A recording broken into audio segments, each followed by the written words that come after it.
Now, why on earth do I like Saints Row the Third? Never mind enough to put it in my top 25.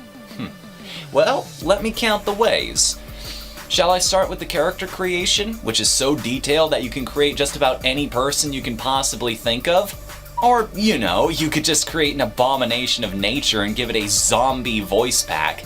Yes, this world-renowned crime syndicate who have practically become Hollywood celebrities at this point. Everybody just conveniently forgets the fact that they are constantly breaking all of society's rules. And their leader is spending every cutscene going, you can do that.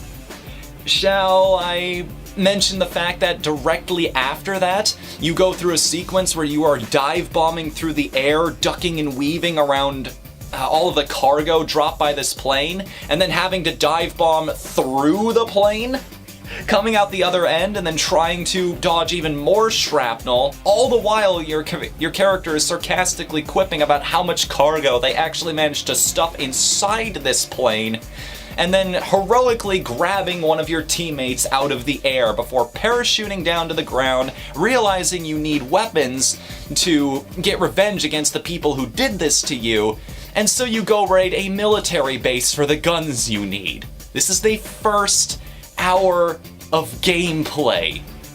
This is a game where one of the side quests is where you are ragdolling yourself against trucks and getting flung halfway across the city due to the impact. This is a game where one of the side quests is about taking rocket launchers and tanks and trying to destroy as much property as you possibly can. And this is a game where you can customize your character with all kinds of awesome outfits. But as Egoraptor so succinctly put it in one of his videos, which may or may not be right here on the screen right now, you can just ignore all of that and go waltzing around naked, beating people to death with a dildo bat. Saints Row is awesome because the entire point of this game's existence is dumb, stupid fun. It does not care what you think about it. You can make all of the jokes about it being a Grand Theft Auto clone as much as you want, but at the end of the day, you're wrong.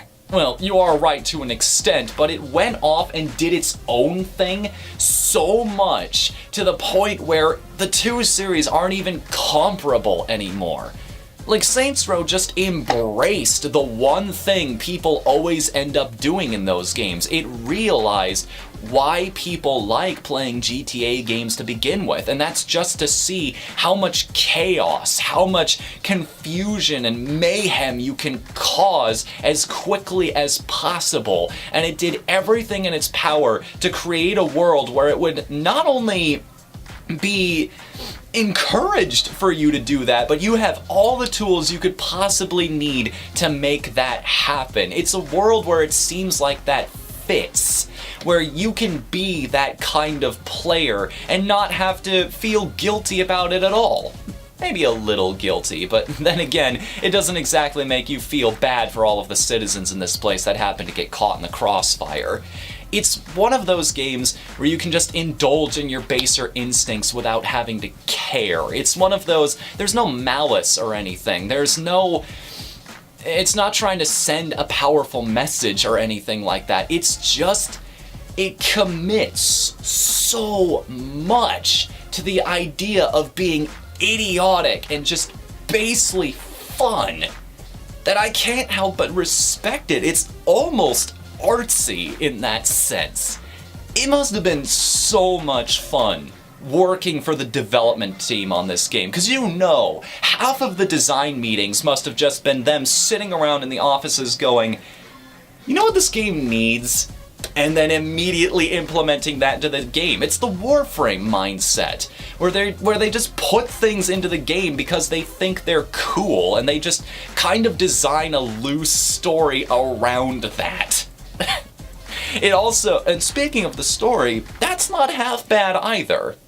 It's not going to win any awards, but again, that's kind of the point. It has my favorite joke in the entire series at the very least. Or hell, one of my favorite jokes in all of video games, which you spend an entire mission taking over a rival gang's HQ, this giant tower in the middle of the city. And once you finally get to the top, well, halfway along the way you encounter this big ol' strongman, this genetic experiment that you set free. And when all of you collectively get up to the HQ, the penthouse suite in the very top floor, and you've evicted the leader, everybody's just kind of looking around like, we need to get rid of this pink. And he responds with, you prefer a more manly shade, like purple? And everyone just slowly turns their heads to him like, you did not just say that. Just moments like that, they're everywhere. It's constant, no matter where I am, no matter what I'm doing, no matter how I decide to get where I'm going, and what activities I decide to engage in. Saints Row is just constantly rewarding me. It's something that, again, is just fun to play on a base level. It's a world where I feel like I can do anything, or I can just be whatever I want to be. I am let loose to have fun however I want, to make my own fun, more often than not if there aren't any missions to play around with, and I can go about that however I like.